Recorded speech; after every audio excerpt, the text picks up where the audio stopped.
ஆதியிலே தேவன் வானத்தையும் பூமியையும் அதிலுள்ள யாவற்றையும் படைத்தார். தேவன் சகலவிதமான தாவரங்களையும் விலங்குகளையும் படைத்தார். பின்பு மண்ணிலிருந்து மனிதனை படைத்து ஜீவசுவாசத்தை அவன் நாசியில் ஊதி ஜீவனை கொடுத்தார். முதல் மனிதன் ஆதாம் என்று அழைக்கப்பட்டான். பின்பு ஆதாமுக்கு துணையாக ஒரு பெண்ணை படைத்தார். அவள் ஏவாள் என்று அழைக்கப்பட்டாள். தேவன் தமது சாயலின்படியே ஆணையும் பெண்ணையும் படைத்தார். எனவே அவர்கள் தேவனோடு தனிப்பட்ட முறையில் உறவு கொண்டு அவருடைய பிரசன்னத்தில் வளர்ந்தார்கள். தேவன் ஆதாமிடம் தோட்டத்தில் உள்ள சகல மரத்தின் பழங்களையும் சாப்பிடலாம், ஆனால் இந்த ஒரு மரத்தின் கனியை மட்டும் சாப்பிடக்கூடாது, அதை புசிக்கும் நாளில் சாகவே சாவாய் என்றார். ஒரு நாள் சாத்தான் ஏவாளை ஏமாற்றி அம்மரத்தின் கனியை புசிக்கச் செய்தான். அவள் அதை தானும் புசித்து தன் கணவனுக்கும் கொடுத்தாள். இருவரும் புசித்தவுடனே தேவனோடு அவர்களுக்கு இருந்த உறவு முறிந்தது. எனவே ஆதாம் ஏவாளை தேவன் ஏதன் தோட்டத்திலிருந்து வெளியேற்றினார். தேவனுக்கு கீழ்ப்படியாத காரணத்தினால் வெளியேற்றப்பட்டார்கள். இவர்கள் இருவரும் செய்த பாவத்தின் பலனாக மனித சமுதாயம் மரணத்தையும் வியாதியையும் சுதந்திரித்துக் கொண்டது. ஆனாலும் தேவன் மனித இனத்தை நேசித்தார்.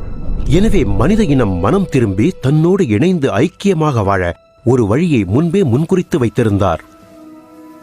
மனுக்குலத்தை மீட்க தேவன் தனது திட்டத்தை வேதாகமத்தின் மூலம் வெளிப்படுத்தினார்.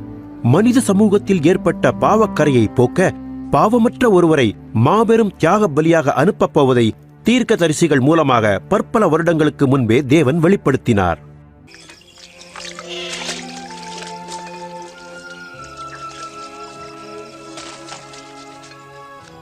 அகஸ்துராயன் ரோமாபுரியில் அதிபதியாகவும் ஏரோது யூதேயா தேசத்தின் ராஜாவாகவும் அரசாளும் நாட்களில் தேவன் தமது தூதனாகிய காபிரியலை நாசரேத்தூரில் வசித்த கன்னிகையிடம் அனுப்பினார். அந்த கன்னிகையின் பெயர் மரியாள்.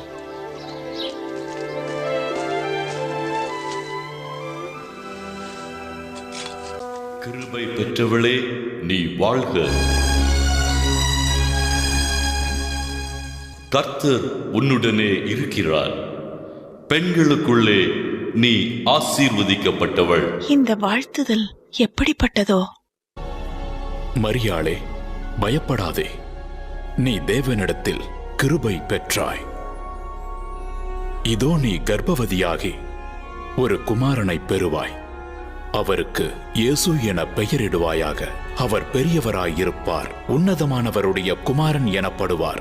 இது எப்படி நடக்கும்? நான் புருஷனை அறியேனே. பரிசுத்த ஆவி உன்மேல் வரும், உன்னதமானவருடைய பலம் உன்மேல் நிழலிடும். ஆதலால் உன்னிடத்தில் பிறக்கும் குழந்தை பரிசுத்தம் உள்ளது, தேவனுடைய குமாரன் எனப்படும்.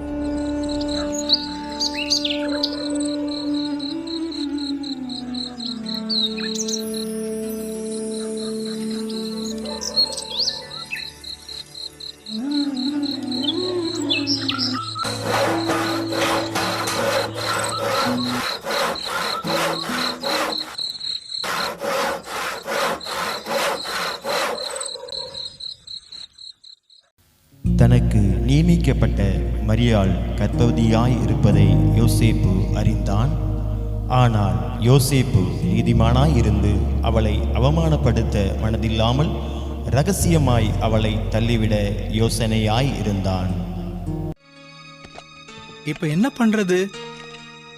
மரியாள் கர்ப்பமாலாம் இருக்கலாம். கேட்டா தேவ குழந்தைங்கிறா. நம்ம ஜனங்களுக்கு தெரிஞ்சா நம்மளை என்ன நினைப்பாங்க? மரியாளும் பாவம், ரொம்ப நல்ல பெண்.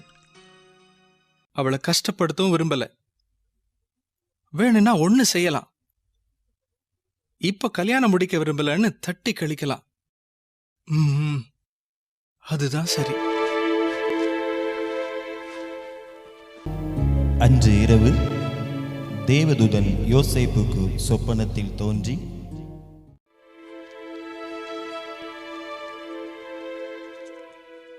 தாவீதின் குமாரனாகிய யோசேப்பே, மரியாளை சேர்த்துக் கொள்ள ஐயப்படாதே.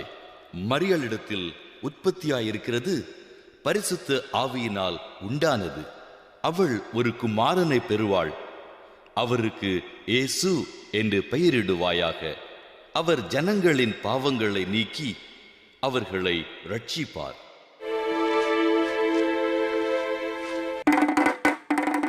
நாசரேத்து ஊரில் உள்ள அனைவரும் அறிய வேண்டியது என்னவெனில், கலிலேயா யூதேயா தேசத்தில் உள்ள அனைவரும் குடிமதிப்பெழுத வேண்டும் என்று அகஸ்திராயனால் கட்டளை பிறந்துள்ளது.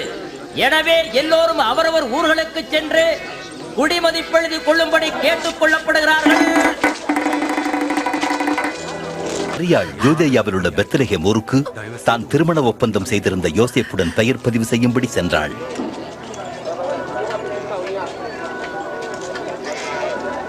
பெத்லகேமில் அவர்களுக்கு தங்க இடமில்லாதிருந்தது. ஆனால் அவர்களுக்கு கிடைத்ததோ ஓர் எளிய மாட்டுத் தொழுவம்.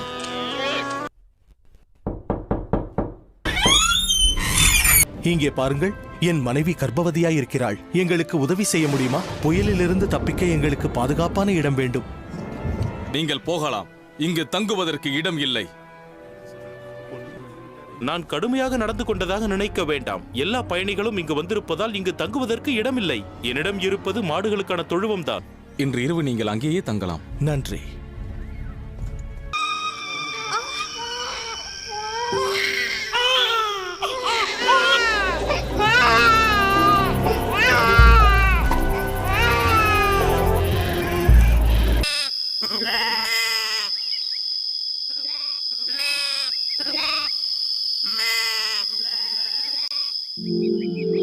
அப்பொழுது அந்த தேசத்தின் சில மேய்ப்பர்கள் இரவிலே வயல்வெளியில் ஆடுகளை காத்துக் கொண்டிருந்தார்கள். தேவதூதன் அவர்கள் முன் தோன்றினான். தெய்வீக மகிமை அவர்களை சுற்றிலும் பிரகாசித்தது.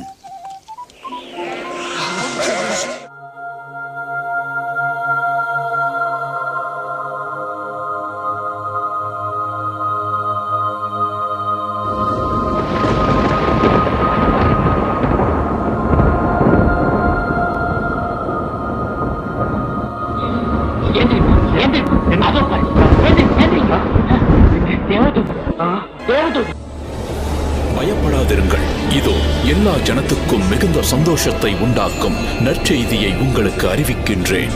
இன்று கர்த்தராகிய கிறிஸ்து எனும் இரட்சகர் உங்களுக்கு தாவீதின் ஊரிலேயே பிறந்திருக்கிறார். பிள்ளையை துணிகளில் சுற்றி முன்னணியிலே கிடத்தியிருக்க காண்பீர்கள். நாம் உடனே பெத்லகேமுக்கு செல்லுவோம், வாருங்கள். ஆமாம், தேவதூதன் சொன்னதைப் போலவே நமக்கு ஒரு அரசன் பிறந்திருக்கிறார். வாருங்கள், நாம் அவரை வணங்கி தொழுது கொள்வோம். மேய்ப்பர்கள் அவ்விடம் விட்டு விரைந்து தொழுவத்தில் பிறந்த பாலனை காண சென்றனர். கன்னித்தாய்க்கு பிறந்த இரட்சகரின் பிறப்பின் நற்செய்தியை முதலில் பரப்பினவர்கள் இவர்களே. விண்ணாள்பவரே,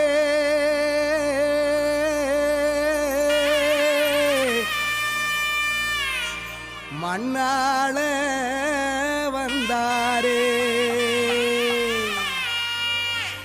நமக்காக நம்மிடையே தெய்வம் இங்கே பிறந்திருக்க, பண்டிகையை கொண்டாடுங்களே.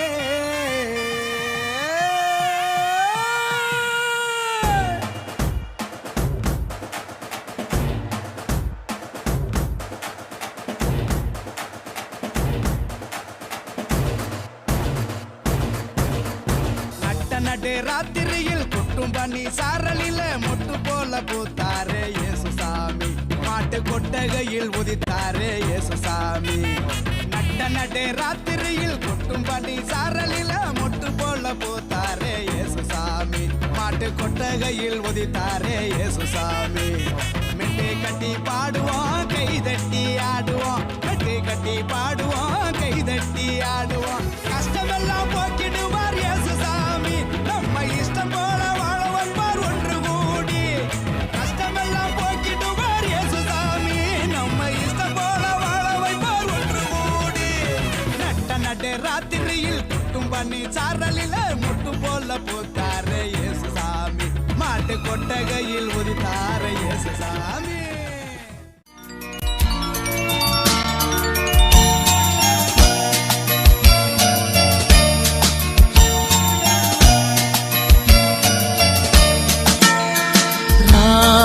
மூவர் கீழ் தேசம் விட்டு வந்தோம் வெகு தூரம், கையில் காணி கைகள் கொண்டு பின் செல்வோம் நட்சத்திரம்.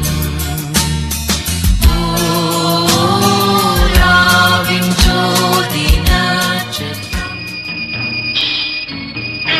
அதோ அந்த அபூர்வ நட்சத்திரம் யூதேயா நாடு வரை வழிகாட்டியதும் மறைந்து விட்டது.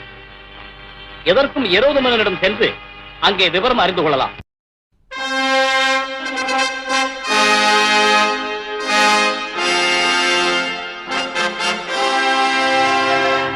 ராஜகம்பீர ராஜமார்த்தாண்ட ராஜகுலோத்துங்க ராஜகுல திலக ஈரேழு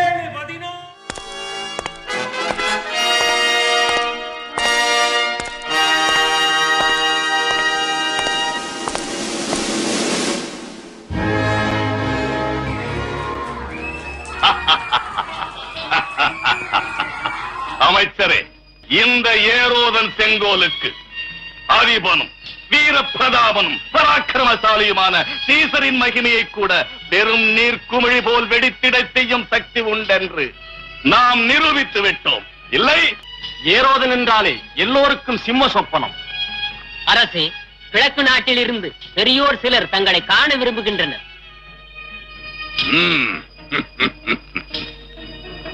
அவர்களை நாம் வரவேற்போம்.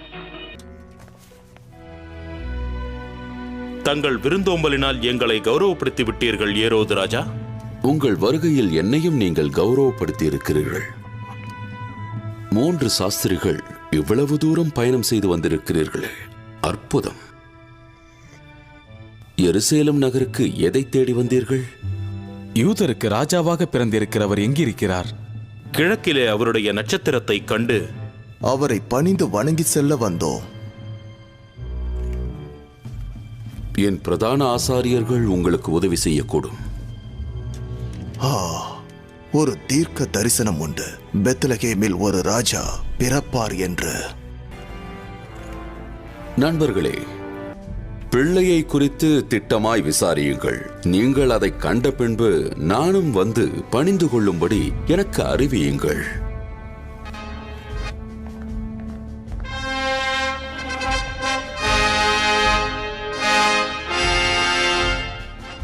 யூதர்களின் ராஜாவா? இருக்கவே கூடாது. குழந்தையை அவர்களால் கண்டுபிடிக்க முடியவில்லை என்றால் எனது ஆட்களை அனுப்பி தேடச் சொல்வேன். அது மட்டும் உண்மை என்றால் கடந்த 2 ஆண்டுகளில் பிறந்த எல்லா ஆண் குழந்தைகளையும் கொல்லச் செய்வேன். என் அதிகார எல்லையில் பிறந்த எந்த குழந்தையும் வளர்ந்து எனது ஆட்சிக்கு எதிராக எழக்கூடாது.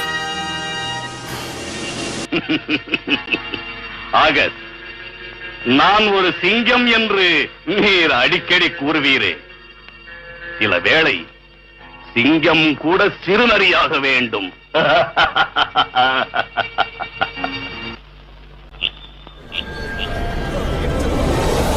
பயப்படாதிருங்கள். இதோ எல்லா ஜனத்துக்கும் மிகுந்த சந்தோஷத்தை உண்டாக்கும் நற்செய்தியை உங்களுக்கு அறிவிக்கின்றேன். இன்று கர்த்தராகிய கிறிஸ்து எனும் இரட்சகர் உங்களுக்கு தாவீதின் ஊரிலேயே பிறந்திருக்கிறார்.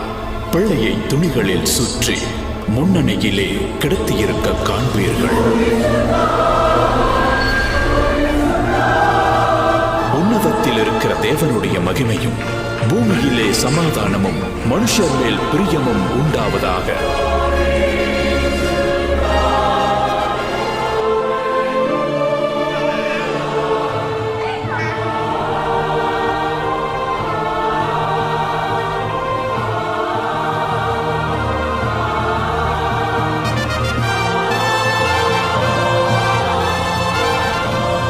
இயேசு பிறந்து விட்டார்.